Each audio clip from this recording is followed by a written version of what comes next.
Good morning everyone, welcome back to skill for UPSC. हम sociology workshop में social movement ये chapter कर रहे हैं। लेक्चर 1 हमारा हो चुका है, जिसमें हमने थ्योरी पढ़ी थी। थ्योरी में 10 पॉइंट फ्रेमवर्क। लेक्चर 2 हमारा हो चुका है, जहाँ पे हमने पेपर 1 के PYQs किए हैं मैपिंग करके। ओके, सो अभी आज हम स्टेज 3 ऑफ आंसर राइटिंग शुरू कर रहे हैं, और इसमें हम पेपर 2 के PYQ देखेंगे।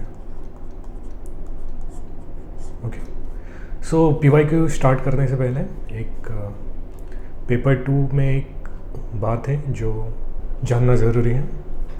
पेपर 1 में मोस्टली जनरलाइज थेरीज है। ओके, ये सपोज हमारी सोसाइटी है, तो पेपर 1 के जो थिंकर हैं वो इसे एक मैक्रो व्यू में देखते हैं और एक जनरलाइज थ्योरी हमें बताते हैं, जिससे हम किसी भी सोसाइटी में या मैक्सिमम सोसाइटी में हम अप्लाई कर सकते हैं। ओके, बट पेपर 2 ये इंडिया स्पेसिफिक है। यहाँ पे स्पेसिफिक थिंकर्स दिए हुए हैं और स्पेसिफिक कंडीशन है जो है इंडियन सोसाइटी। ये सपोज इंडियन सोसाइटी है, तो हर एक थिंकर एक पर्टिकुलर डायमेंशन में इंडिया को देखेगा, इंडियन सोसाइटी को। ओके, फिर कोई थिंकर पीजेंट को देखेगा, सपोज पीजेंट को देखेगा, peasant movements. Okay, social movement ले रहे तो सोशल मूवमेंट का एग्जांपल लेते हैं, पीजेंट मूवमेंट, या फिर सोशो रिलीजियस मूवमेंट। ओके, सो जो थिंकर्स हम यहाँ पे यूज़ करेंगे वो भी हम थोड़ा स्पेसिफिक जाके करेंगे। इसका मतलब ये नहीं है हमारे फ्रेमवर्क तो वही रहेगा जो हमारा था AOIC MIC BTI। Okay, framework यही रहेगा इसे आंसर करने के लिए भी।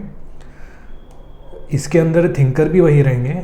ए मतलब कलेक्टिव एक्शन। कलेक्टिव एक्शन में हमने यूज़ किया था हर्बर्ट ब्लमर को। ओके, बट इस जनरलाइज थ्योरी को हम इंडियन कॉन्टेक्स्ट में लिखते हुए एक इंडियन थिंकर को यूज़ करेंगे। ओके, जिससे हमें एक 1 और 1.5 मार्क्स का एडवांटेज मिले पेपर 2 में। ठीक है, सो पेपर 2 के PYQs के लिए इसलिए हमने इसे स्टेज 3 कहा है, क्योंकि हम इसमें और थोड़ा डीप जाएंगे। ओके, डीप जाके आंसर लिखेंगे, जिससे पेपर 2 की जो स्पेसिफिक डिमांड है वो मैच कर पाए। ओके, बट वही होता है, हम जब पेपर 2 लिखते हैं, सपोज हमें चंपारण के बारे में पूछ लिया, तो हम गांधी जी के बारे में बताएंगे, या चंपारण में रिज़ल्ट क्या हुआ था, कमेटी फॉर्म किए थे ब्रिटिश, या फिर जो शुक्ला थे उनका रोल क्या था, ग्राउंड लीडरशिप कैसे दी है। बट ये तो फिर हिस्टोरिकल आंसर हो गया। जो इशू हम फेस करते हैं कि पेपर 2 में कैसे क्या करेंगे। ओके, सो हमारे फ्रेमवर्क से हमने जो हिस्ट्री है, हिस्ट्री का कंटेक्स्ट, उसको पुट करते जाएंगे हमारी सोशियोलॉजिकल थ्योरी में। ओके, और जब हम जनरल थिंकर यूज़ करेंगे, जनरल थ्योरी किसी ग्लोबल थिंकर की, उसके बाद जब हम उसे इंडियन थिंकर के साथ कनेक्ट करेंगे, तो स्टार्टिंग के 2-3 पॉइंट्स में ही आपका एक इम्प्रेशन क्रिएट हो जाता है एग्जामिनर में। ओके, कि आप सोशियोलॉजिकल एंगल से वो भी ग्राउंड एग्जाम्पल के साथ कर रहे हो। ठीक, सो ये थिंकर जो इंडियन थिंकर्स हम ऐड करेंगे वो हम फिक्स रखेंगे। अगर आपके नोट्स में इंडियन थिंकर पहले से बने हुए हैं तो आप उन्हें पुट कर सकते हो, मतलब आप अगर ज़्यादा फैमिलियर हो। बट हम जो थिंकर पुट कर रहे हैं वो एकदम स्पेसिफिक है। मतलब अगर आपको पीजेंट या फिर सोशो रिलीजियस के बारे में आपको पूछा तो MSA राव का नाम आना ही चाहिए। ओके, या फिर आपको हिस्टोरिकल कंटेक्स्ट के या इंडोलॉजी के बारे में कुछ क्वेश्चन लिखना है, मतलब उसके अराउंड सोशल मूवमेंट बतानी है, तो GIS घुरे का नाम आना चाहिए। तो हमने स्पेसिफिक थिंकर यूज़ किए। ओके, सो स्टार्ट करते हैं, कैसे करेंगे। ये आपको पैटर्न याद होगा, हमने फर्स्ट स्टेज 1 में ये पैटर्न क्रिएट किया था। सो अभी हम इसी का यूज़ करके स्टार्टिंग को मैप कर देंगे 10-15 मिनट में इंडियन थिंकर्स को, और उसके बाद शुरू करेंगे पेपर 2 के answer writing. Okay, so first हमारा था collective action, Herbert ब्लमर।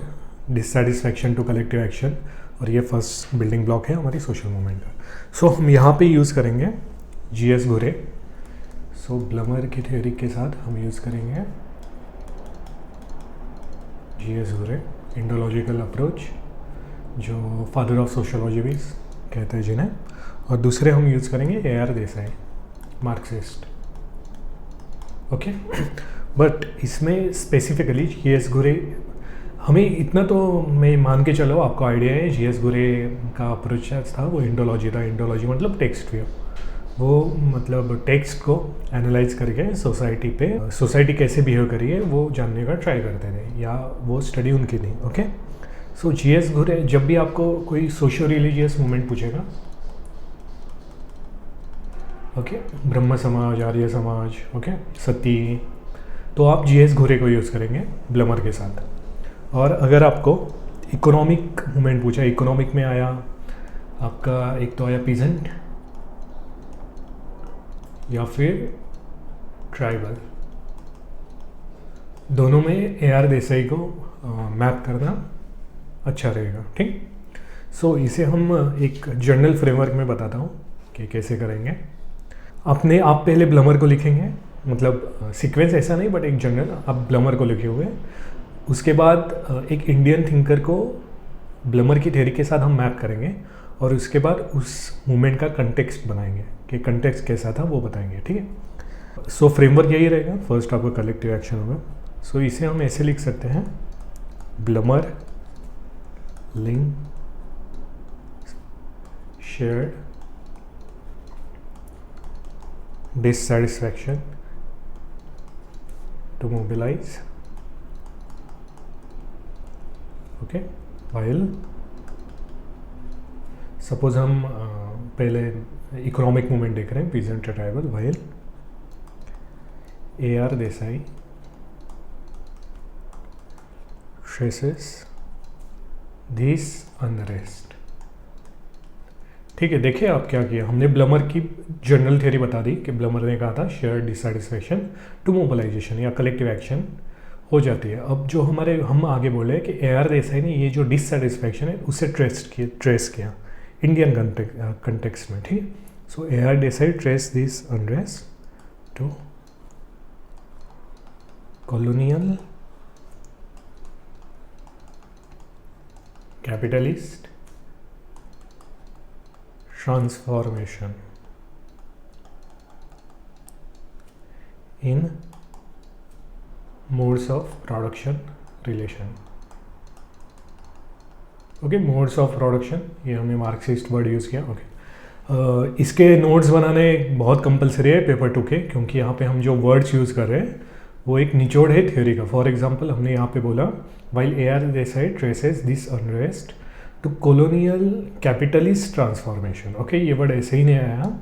A.R. Desai ने जो पेपर लिखा है उसमें उन्होंने मोड ऑफ प्रोडक्शन जो इंडिया में चेंज हुआ वो बताया। पहले फ्यूडल था, फिर जब EIC थी तब ईस्ट इंडिया कंपनी, तब फ्यूडल कैपिटलिस्ट था, और जब पूरा टेक ओवर ले लिया या इंडिपेंडेंस के बाद capitalist mode of production India में शुरू हो गया। ठीक, इसलिए हमने यहाँ पे कैपिटलिस्ट ट्रांसफॉर्मेशन यूज़ किया। ओके, क्योंकि हमारे पास इतने वर्ड नहीं है कि A.R. देसाई की हम पूरी थ्योरी बता पाए। ठीक, तो आप जो कंटेक्स्ट डालोगे वो खुद से डालो, वो कोई बात नहीं, बट जो ये जनरल फ्रेमवर्क बता रहे हैं ये यही यूज़ करना अच्छा रहेगा। नहीं तो आपको फिर लगेगा ऐसे कि आपके जो थिंकर्स हैं वो बस ऊपर से स्प्रिंकल किए हुए हैं। ठीक है, आप कोर में थ्योरी कनेक्ट नहीं हो पाएगा ठीक उससे।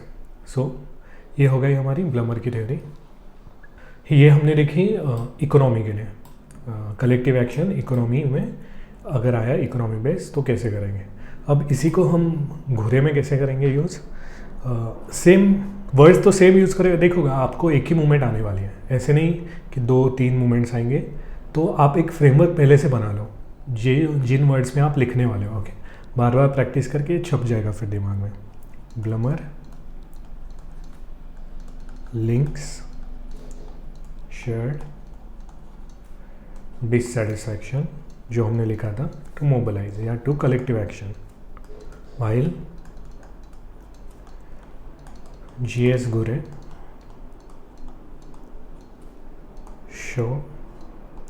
shows how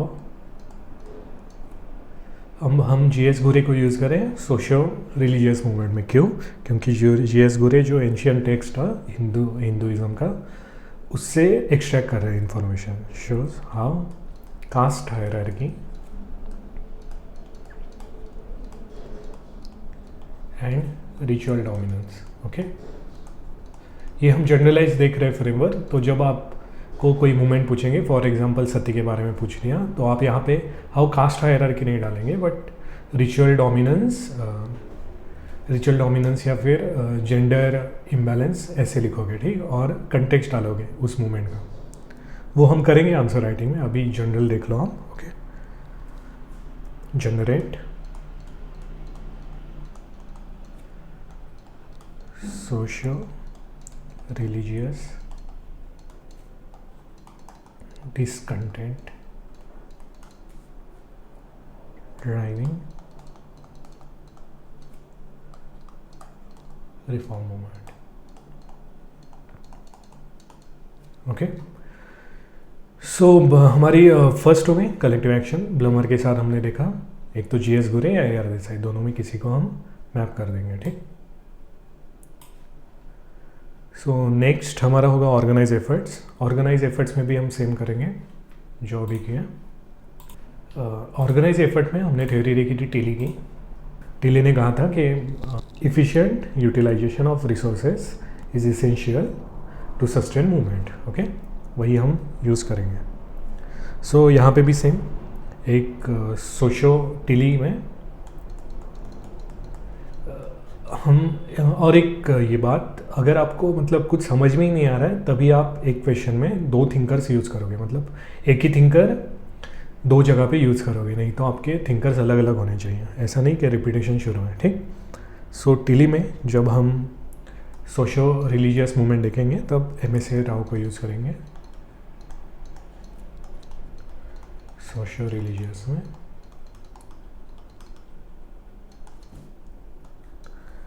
और जब हम पीजेंट या ट्राइबल मूवमेंट देखेंगे तब यूज़ करेंगे डी.एन. ढांगरे। ओके, और ये ऐसे मूवमेंट है, फॉर एग्जांपल आपको पीजेंट का पूछ लिया तो वहाँ पे डी.एन. ढांगरे का नाम आना ही चाहिए, ठीक है। ये एक बहुत प्रोमिनेंट सोशोलॉजिस्ट है जिन्होंने स्टडी किया था पीजेंट मूवमेंट का। ओके, सो हम इन्हें यूज़ कैसे करें, सबका नहीं बताऊंगा मैं, क्योंकि मतलब एक आइडिया आ गई होगी आपको, बट कुछ का बताता हूँ। जैसे ऑर्गेनाइज, क्योंकि ये पहले 1-2 पॉइंट, 3 पॉइंट है हमारे, 3-4 पॉइंट, वो बहुत ज़रूरी है, क्योंकि ये आपका पूरा आंसर सोशोलॉजी के अराउंड कर देने वाला है। तो ये थोड़ा अच्छे से समझ लीजिए। So M S. Rao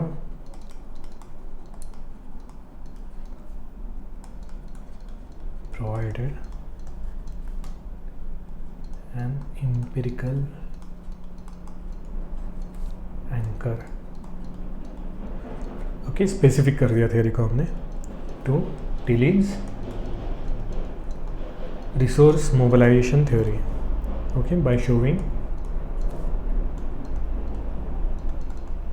how leadership. Okay, अगर आपको चंपारण पूछा, आप ये लिख रहे हो पॉइंट, तो लीडरशिप नहीं लिखोगे, आप गांधी जी लिख दोगे, आप कंटेक्स्ट स्पेसिफिक हो जाओगे। ओके, और ये जो कंटेक्स्ट है, मतलब अलग अलग फैक्ट्स जो यूज़ होंगे, अगर आपके पास नहीं है बाय चांस, तो हम आपको एक शीट प्रोवाइड करके देंगे जहाँ पे बस फैक्ट्स होंगे उस मूवमेंट को लेके। ओके, क्योंकि थ्योरी तो मतलब फ्रेमवर्क तो अपना यही है, तो पूरा देने की ज़रूरत नहीं है। Leadership, voluntary organisation and follower network institutionalise socio religious movement. Okay, अगर टाइम तो शायद नहीं होगा आपके पास, बट अगर हुआ तो आप एम.एस. राव का पेपर पढ़ सकते हो। एम.एस. राव ने जो भी पीजेंट के बारे में अलग अलग मूवमेंट्स को बताया है, वो इन्हीं लाइंस पे बताते हैं कि लीडरशिप कैसी थी, वॉलंटियर ऑर्गेनाइजेशन कैसे थे, फॉलोअर्स नेटवर्क कैसे बना, और उसके वो सस्टेन कैसे हुए, ठीक है। तो हम एग्जैक्ट अपने आंसर में क्रंच करके ही, बट एम.एस. राव की थ्योरी ही बता रहे हैं, बट उसको एंकर किए हम इंडियन कंटेक्स्ट में, बट मेन थ्योरी हम बताए कि टीडी की है, RMT, ओके, वही यूज़ हुए जा रहे हैं, ठीक। तो हम सोशल रिलीजियस में ये यूज़ किए, और D.N. डांगरे हम यूज़ करेंगे इकोनॉमिक में। फिर वो पीजेंट हो गया या और कोई हो गया, ट्राइबल हो गया। D.N. डांगरे भी सेम ही कहते हैं कि एक ऑर्गेनाइज एफर्ट ज़रूरी है जो पीजेंट मूवमेंट को दिया पीजेंट यूनियन ने, या जो पार्टी लिंकेजेस थे, लीडरशिप स्ट्रक्चर था, बन गया था पीजेंट मूवमेंट में, ओके, जिससे मूवमेंट सस्टेन हो पाए। सो हम कलेक्टिव एक्शन में 2 देखें, G.S. गोरे, A.R. Desai, M.S. Rao, D.N. Dangre. अब थर्ड पॉइंट है हमारा शेयर्ड आइडियोलॉजी। शेयर्ड आइडियोलॉजी एक न्यू सोशल मूवमेंट में आती है, जो हमने देखा एलन टोरेन ने बताया था, बट हमारे इंडिया में भी न्यू सोशल मूवमेंट के अराउंड काम हुआ है। वो जो काम किया है मोस्टली गेल ओम्वेट ने किया है, ओके। और जो गेल ओम्वेट थी, उन्होंने एक स्पेसिफिकली पीजेंट या इकोनॉमिक पीजेंट या सोशल रिलीजियस मूवमेंट में काम नहीं किया है। उन्होंने एक ओवरऑल न्यू सोशल मूवमेंट्स कैसी होती है इंडिया में वो बताया। तो उन्होंने बोला कि न्यू सोशल मूवमेंट जो इंडिया की हैं वो जनरली, इनका एक बुक भी था, बुक का नाम था, ठीक, री इन्वेंटिंग रिवॉल्यूशन, ओके। इसमें इन्होंने बताया जो इंडिया में न्यू सोशल मूवमेंट हुई वो 2 फैसेट्स थे उसके। फर्स्ट है social inequality,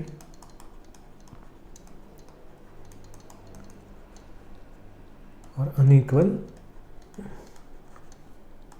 distribution of resources, okay. So ये अभी जो हमारे नोट्स बन रहे हैं पेपर 2 के, वो जनरली आपके 1 पेज के ही बनने वाले हैं, ओके, क्योंकि आप जनरलाइज फ्रेमवर्क लिख रहे हो। तो सपोज आपको चंपारण ही ले लीजिए, चंपारण के बारे में पूछ लिया, तो आप ये पॉइंट लिखते हुए सोशल इनइक्वालिटी डायरेक्टली नहीं लिखोगे, उसकी जगह आप लिख सकते हो कि यूरोपियन जो प्लांटर्स थे और जो पीजेंट्स थे, ओके, उनमें सोशल इनइक्वालिटी कैसी थी ये बताओगे वहाँ पे, या अनइक्वल डिस्ट्रीब्यूशन, जैसे रेंट बहुत ज़्यादा था, ज़मींदारी सिस्टम थी, ठीक है, उस वजह से। सो आप कंटेक्स्ट स्पेसिफिक हो जाओगे। इन शॉर्ट हमें क्या करना है, हमारे आंसर को ग्राउंडेड रखना है पेपर 2 में, ओके। हवा में बिल्कुल नहीं लिखना है, पेपर 2 में मार्क्स नहीं आते हैं, ओके। बहुत लोग फंसे हैं, हम भी फंसे हैं, तब जाके सीखे कि ग्राउंडेड जब तक पेपर 2 नहीं हो पा रहा तब तक दिक्कत है। और ग्राउंडेड करना आप सीख गए, फिर हो गया काम, फिर आपको 1-2 इधर उधर भी हो गया। जैसे पेपर 1 में हम बिल्कुल नहीं कर सकते इधर उधर, जो थिंकर है, जो जनरलाइज थ्योरी है, उसको उसी वर्ड्स में लिखना है जैसे हम लिख रहे हैं, बट पेपर 2 में वैसा नहीं है। सो गेल ओम्वेट को हम न्यू सोशल मूवमेंट में जैसे हम हमेशा एलन टूरिन को यूज़ करते हैं, वैसे ही हम हमेशा गेल ओम्वेट को यूज़ करेंगे, फिर वो किसी भी टाइप की सोशल मूवमेंट हो, ओके। सो हमारा 4th पॉइंट है डिज़ायर फॉर चेंज। नील्स मेल्सर ने हमें बताया था जनरलाइज्ड बिलीफ, ओके। सो जनरलाइज बिलीफ ने हमने देखा था जब किसी में डिज़ायर फॉर चेंज या रेजिस्टेंस होता है, और वो डिज़ायर फॉर्म होता है क्योंकि पॉसिबिलिटी होती है या नेसेसिटी होती है, ठीक है। सो यहाँ पे हम नील्स मेल्सर के साथ एक तो हम बाबा साहेब अम्बेडकर को हम यहाँ पे यूज़ कर सकते हैं अगर आपकी मूवमेंट सोशो रिलीजियस है, ओके। सोशो रिलीजियस फिर कोई भी मूवमेंट आए तो हम बताएंगे कि नील्स मेल्सर का जो जनरलाइज बिलीफ था उसे अम्बेडकर जी के लेंस में अगर हमने देखा तो उसकी नेसेसिटी जो थी, जैसे कास्ट ऑपरेशन या डिस्क्रिमिनेशन, उससे नेसेसिटी फॉर्म हुई। और ब्रिटिश ने जो एक लीगल फ्रेमवर्क बनाया था उसके वजह से कॉन्स्टिट्यूशनल एंड और लीगल रेमेडीज़ मिलने का एक पॉसिबिलिटी जनरेट हो गई थी। तो नेसेसिटी और पॉसिबिलिटी हमारी मिल गई, इसके वजह से कंटिन्यूटी मूवमेंट की शुरू हो गई, ओके। ये हमने किया था B.R. Ambedkar. Socio religious movement में मेल्सर के साथ यूज़ हुए B.R. अम्बेडकर, ओके। और उसी के साथ अगर सपोज पीजेंट का आता है कोई, पीजेंट या ट्राइबल मूवमेंट, ओके, तो हमने ऊपर देखा था कि कलेक्टिव एक्शन में अगर पीजेंट आए तो D.N. डांगरे आने ही चाहिए, वैसे ही पीजेंट में अगर मतलब हम जब डिज़ायर और चेंज बताएंगे उस पर अच्छा काम किया है कैथलीन गॉफ ने।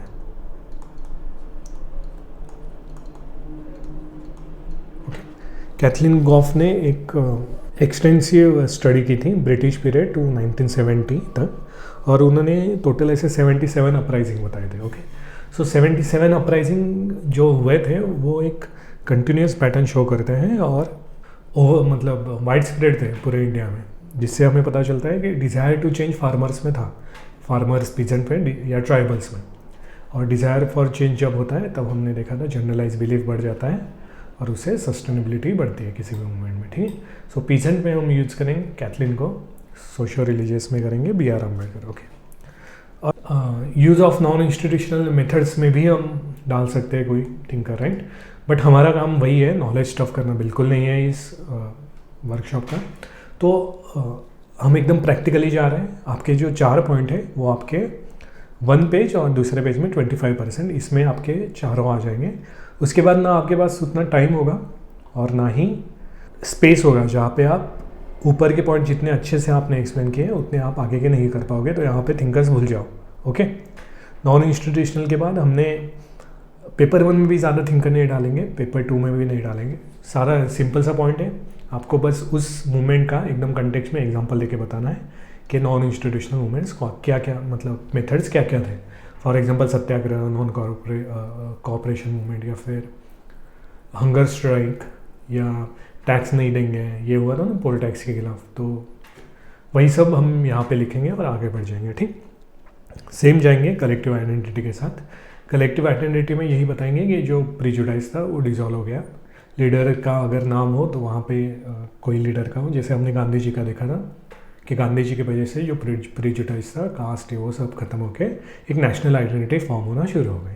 ठीक, सो हम यहाँ पे जानबूझ के थिंकर यूज़ नहीं करें। आंसर राइटिंग में आपको और समझ में आएगा, मतलब नहीं करना ही ज़्यादा अच्छा है यहाँ पे। ठीक, आगे के हो गए हमारे। अब ये जो कॉन्फ्लिक्ट ओरिएंटेड है, यहाँ पे ब्रूम्स और लेंस्की की इनकन्सिस्टेंसी थ्योरी बहुत अच्छे से लग रहा है। ठीक है, तो ये एक इसे हमें हाईलाइट करना ज़रूरी है, इसलिए यहाँ पे अगर आपके पास स्पेस हुए तो आप थिंकर यूज़ कर लीजिए। ठीक, सो यहाँ पे अगर आपकी कोई भी मूवमेंट एनवायरनमेंट के अराउंड हुई, ओके, ऊपर हमने एनवायरनमेंट नहीं देखा था क्योंकि एनवायरनमेंट मूवमेंट प्री इंडिपेंडेंस में ज़्यादा नहीं हो रही थी। ठीक, आगे ही हो रही थी, बट एनवायरनमेंट का और स्टेटस इनकंसिस्टेंसी का बहुत ये है क्योंकि रिलेशन काफ़ी अच्छा है, इसलिए हम यहाँ पे एक एनवायरनमेंट देख लेते हैं जो है रामचंद्र गुहा। ओके, रामचंद्र गुहा का एक शॉर्ट में बता देता हूँ अगर आपको पता नहीं हो तो। रामचंद्र गुहा ने एनवायरनमेंट में बहुत काम किया था। एनवायरनमेंट की कौन सी भी मूवमेंट आई पेपर 2 में, रामचंद्र गुहा होने ही चाहिए, और इनको हम पुट करेंगे ब्रूम्स एंड लेंस्की के साथ। ठीक है, तो रामचंद्र गुहा बोलते हैं कि इंडिया में जो भी एनवायरमेंटल मूवमेंट हुई वो अराउंड लाइवलीहुड एनवायरमेंटलिज्म में आती है। ओके, मतलब जो वेस्टर्न मूवमेंट्स थे वो जनरली उसे कहते हैं फुल स्टमक व्यू कहते हैं। फुल स्टमक व्यू मतलब वो ज़्यादा फोकस करती है एक तो एस्थेटिक्स या कॉन्जर्वेशन इसके अराउंड। ठीक, बट इंडिया में जो एनवायरमेंट मूवमेंट हुई वो लाइवलीहुड एनवायरमेंटलिज्म में हुई, मतलब ज़रूरत थी लोगों को उसकी अपने लाइवलीहुड के लिए, रिसोर्सेज के लिए, ठीक, उनके एग्जिस्टेंस के लिए। इसलिए ये पॉइंट हम डालेंगे ब्रूम्स एंड लेंस्की के साथ एनवायरनमेंट वाला। ठीक, सो आगे अल्टरनेटिव विजन। अल्टरनेटिव विजन में हमने पहले भी ये कोई थिंकर नहीं देखा था, बस विजन क्या है वो बताएंगे। अल्टरनेटिव विजन में अगर चाहिए ही हो, इसकी जगह नहीं मिलती है। ठीक है, बट अगर आपको ऊपर का कोई पॉइंट भूल ही गया, आपके कोई थिंकर भूल गए, तो ये बस सेफ्टी नेट के लिए मैं दे रहा हूँ। ओके, अल्टरनेटिव विजन में एक रडोल्फ थे, इन्होंने डायरेक्टली कहा था कि इंस्टीट्यूशनल, मतलब डायरेक्ट एप्लीकेशन है इनके थियरी का, institutional change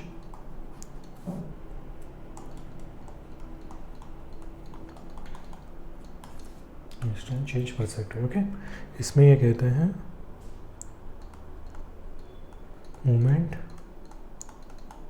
show the limit of formal institutions. फिर ये फॉर्मल इंस्टीट्यूशन सोसाइटी में कुछ भी हो सकता है, आप फैमिली, मैरिज या even state. Okay, formal institutions they create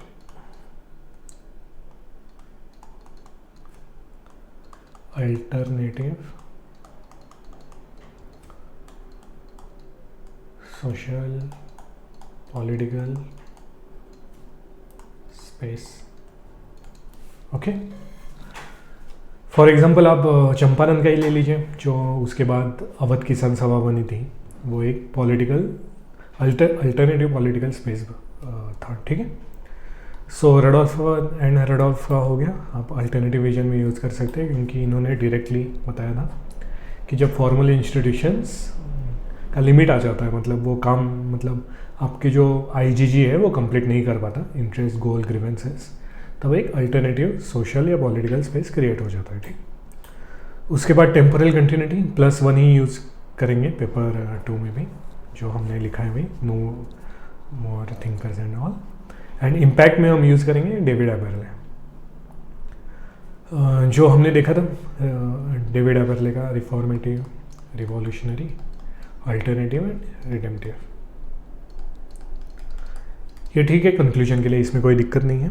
ठीक, और भी है, फॉर एग्जांपल टी.के. ओमन जैसे थिंकर भी है, बट अब हम एंड कर रहे हैं ना चीज़ों को, तो एंड एक मैक्रो व्यू में करना ज़्यादा अच्छा रहेगा, इसलिए यहाँ पे नहीं दे रहा मैं। ओके, कोई एक्स्ट्रा थिंकर। तो आप, हमने यहाँ पे देखा जो फ्रेमवर्क है वही हम यूज़ करेंगे, यही बेस है।